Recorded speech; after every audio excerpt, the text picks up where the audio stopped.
What's going on, everyone? Chris here with Clutter Reduction Junk Removal, and we just got to our client's house. We were helping the professional organizer move one of her clients from like 3 different storages to like 5 or 6 different Airbnbs that she rents out. She is a busy woman, and we just got done with the dumping the stuff from the gas station job. It was $26.46. We will go to the scrapyard tomorrow to find out how much we get profit-wise from that.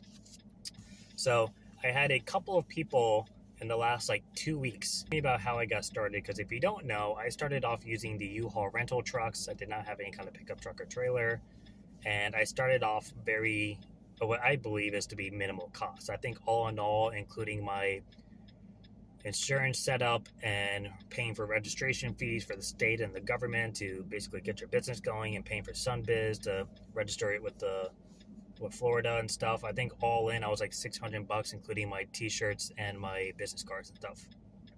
And then the flyers I was making at home, I was making my invoices at home. So figure I'd go ahead and talk real quick about some of the costs I dealt with, how I did things, and the pros and cons of using the U-Haul rental trucks. So we'll start off with that, because that seems to be most people's questions. I used U-Haul because I thought of them to be most versatile and to have the most locations in any general area. There's other places out there. There's Penske, Budget, Enterprise, Home Depot, Lowe's, stuff like that. But U-Haul, to me, I just liked the fact that it was a little bit easier to deal with. You scheduled it by appointment, so it wasn't just like first come, first serve, and it's gone at like 7 o'clock in the morning. And they had the different sizes. So I personally would use the pickup truck, which is an 8-foot bed, if I had to do any kind of small job or like a small construction job, or picking up like a single couch or something, basically anything less than a quarter load. Any other junk removal though, I would use a 15-foot U-Haul, which is 764 cubic feet. Pretty good size, basically almost twice the size of your typical junk truck. And then if I had a big job, I would get like a 20 or 26-foot truck and just charge accordingly. I think collectively that's like 14 or 1500 cubic feet. So that's basically like 4 or 5 junk truck loads. So that's how I did my rentals, and that's what I base it off of. Each truck is going to range you from $10 to $40 depending on the size. Their insurance is optional, but that's $10 to $14 per, whether it's the cargo van, pickup truck, or 10-foot versus all the other ones is the $14 one. I think it's $15 now. And that's basically just like you have a $250 deductible if anything were to happen, and then everything else is covered. I recommend it because damage to box trucks are not cheap. So I just always did it personally. And then your cost, unless you have like a cargo van or a pickup truck, your average mile per gallon is going to be about 8 to 10 is what I found. And the bigger the size and the heavier you load it, the less it is. So that's the trucks. The pros of it got the job done. I didn't have to worry about maintenance. I didn't have to worry about repairs. I loaded it up with whatever the heck I wanted to, swapped it out at the end, dropped it off, it's done. I don't have to worry about it anymore. It was making a weird cranking noise while I'm driving, not my problem. Tire was a little flat, not my problem. It got a little wet inside, it had a leak. If it was there before, not my problem. And that was the nice thing about it. I didn't have to pay for insurance for the vehicle itself. I didn't have to do oil changes, replace tires, worry about it getting banged up, unless I'm currently driving it. The cons of it, nobody knows who you are when you're on the road. It's a U-Haul sign. People are going to assume moving. So unless you're able to put some kind of decal on it, which I personally used magnets, I would just put one on the side of the doors because that's the only thing that sticks to it. And when I got to jobs, I had this little banner. So I got those like little A-frame stands that you use to set up like pieces of wood on to cut. I always forget what they're called. And then on Vistaprint, I had a vinyl banner made. I think it was like 30 inches by 36 inches or 40 inches or something. It was like $30 for each one I got two. And what I did was I would zip tie it to that A-frame and just fold it up when I'm not using it, open it up when I'm ready for it, put it out by the truck where the ramp is, so anybody walking by or within like 100-foot distance can read on the sign, hey, we're doing junk removal, here's our phone number. And that's kind of just one way I kind of helped stand out when I was parked at random people's places. So that's those two things. The other con was the fact that you may not have a truck available when you need it. Or they may not have your size available and you have to upgrade to the next size, which is fine, but now it's going to be more money and you're going to need more fuel because it's going to get a lower mile per gallon. And of course, if you get a 26-foot truck to go pick up something that you should have a pickup truck for because it's a tight space, it's going to be a tight space. If you've never driven trucks before, it may be a little challenging for you. Honestly, I think they're pretty straightforward. They drive like a truck. They're not wrong. You just got to remember that you got 15 to 26 feet behind you. So you got to be careful about your turns and your tight spaces and your clearances. Otherwise, the other con would be the fact that you look a little less professional driving up to a job. But you could always just lie to the client and say, yeah, our truck's in the shop right now, or it's full from a different job. I've used that before, and I've actually had to do that with this trailer. When this is full, like on a Sunday or Saturday after 12 and I can't dump anymore because the dumps are closed, I would go get a U-Haul, and when they're like, oh, in your pictures on your website, it looked like you have a trailer. And I'm like, yeah, it's full right now and the dumps aren't open. And they're like, oh, okay. Nobody cares. Or if you need to, just say like, your other employee has your trailer and you're using the U-Haul. Like, that's how busy you are. It really doesn't matter.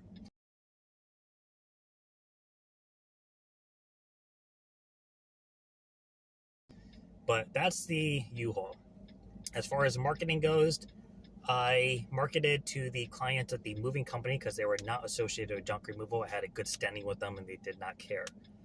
So every time I did a job and we were done, unless they weren't happy with us, I would say, hey, by the way, I do junk removal. Because I was the guy in charge. So I was always working with the client the most. So I had the most rapport with them as well, which helped. And that was probably a third of my jobs, honestly. So if you can find a niche like that where you have someone directly to market to that already could use junk removal, that's perfect, especially when you're first starting off. The other thing I did was I brought business cards and these little shitty flyers I would print out at home on Microsoft Word, 2 per page, and just print them out on a home printer and just replace the ink. It is cheaper at the end of the day. I did the math. But that's what I would do, and then I would just stay at home and cut them out for like 4 hours and just make a couple hundred of them. And then go to apartment buildings were the main places I started with. But eventually I went to real estate offices, I went to storage units, and I would ask to leave behind cards and flyers. And that was probably the other third of my business.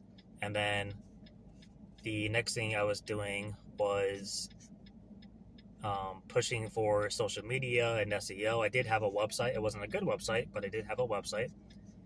And then I was on Facebook and Nextdoor a lot. I was going through groups and commenting on anybody who could need junk removal. I knew a pretty good network of services. So if somebody was like, hey, I'm looking for a roofer, or I'm looking for a contractor, I would say, oh, I know a guy. Here's his number and name. By the way, if you ever need junk removal in the future, give me a call. Here's my number. And I've gotten a good amount of jobs off of doing that alone. And the other thing, too, is you're not just commenting to that one person, but anybody else who's looking at that post for recommendations is also going to see your number. And I've gotten people call me through that, and they let me know, yeah, you were commenting on somebody's post about blah, blah, blah, and I saw your number, but I needed it too. And I've gotten at least a couple off of that. So that's another good source. But that was pretty much how I did my marketing in the beginning. And it wasn't until probably a year in where I was really starting to push for vendor positions for like senior living facilities and stuff. And then once I caught like 1 or 2 of those, I was like, oh, okay, this is like a whole thing. And I marketed to all of them. And now I'm locked into like the majority of them in my city and a couple like throughout the county. As far as costs go, I was printing out my invoices on Google Documents. I would just make up a pretty standard invoice and put all my information and leave like the customer lines blank. And you can basically just do like a table grid and then fill in all the lines and information, just doing like the underscore, straight dash or something. So I didn't have to pay for those other than ink. I was printing out my flyers through that, so ink. And then business cards I ordered on Vistaprint. It wasn't until I found UZ Marketing like a year later that I was like, oh, I could have saved a shit ton of money. And then I didn't start doing yard signs until I think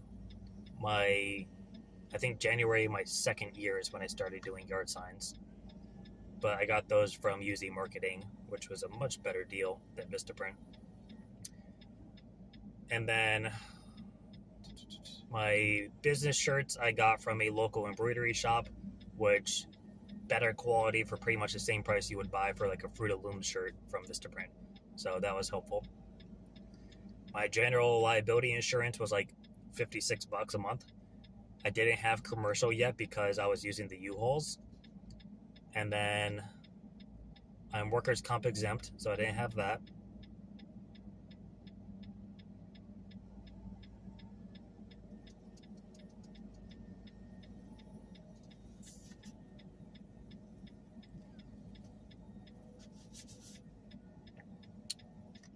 And then my phone bill and internet bill.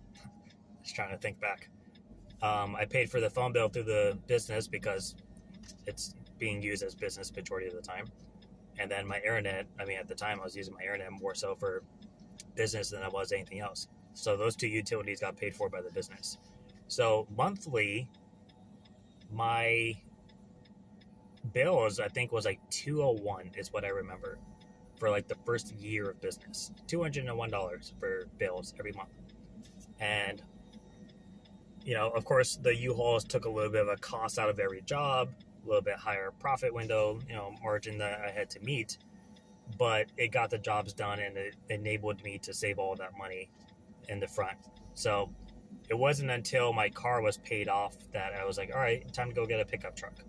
And it took me a while to decide to do that. If you guys go back and watch some of my old videos, it took me a long time to decide, okay, we're going to get a pickup truck and trailer. Because I was trying to figure out, should I do a box truck? Should I do a pickup truck and trailer? Do I want to invest in like a junk truck and just finance it or something? It took me a while to make that decision because I looked at it as the trailer is a little bit like a liability. You're longer. It's going to be tough in tight spaces. You're now having to cover 2 different vehicles for insurance, plus you're liable for them. If something were to fly off the trailer because it's not an enclosed box truck like I'm used to, I could be sued for that. So there was a few things that kind of kept me from wanting to do that. Plus storage. I didn't have anywhere to store a trailer when I lived at the apartment. It wasn't until I moved in with my now fiance where we discovered, oh, I could park it here. And that's what we do now. So that was the kind of ideas behind that. As far as pricing goes, obviously I had a truck much bigger than your standard junk truck. I basically matched one of the companies I used to work for, and then I went down just a little.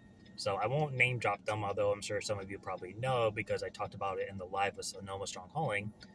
But that company, their full junk truck, it's 440 cubic feet, 441 cubic feet. And their full junk price at the time was $738 or $726, something like that. Now I think it's like $679, and like they just do like a cross out and then like a red lettering that's like, this is our sale price, as if it's new.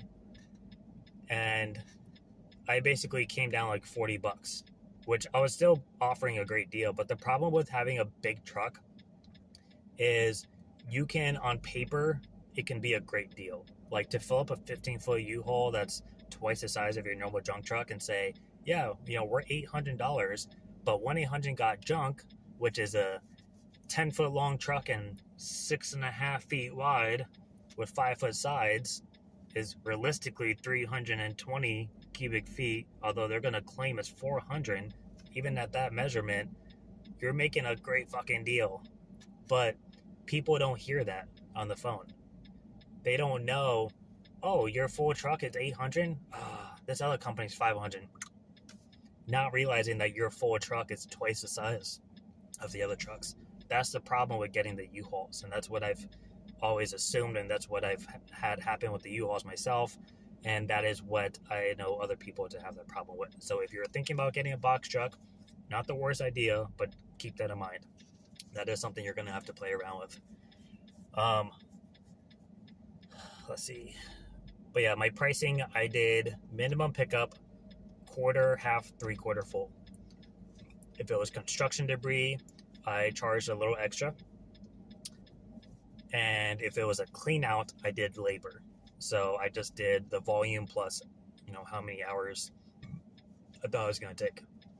So that's what I did for pricing. I didn't do at the time, I didn't do like heavy items and flights of stairs and stuff like that. It was all just like I was just hustling, getting it done. I didn't care about all the small little details.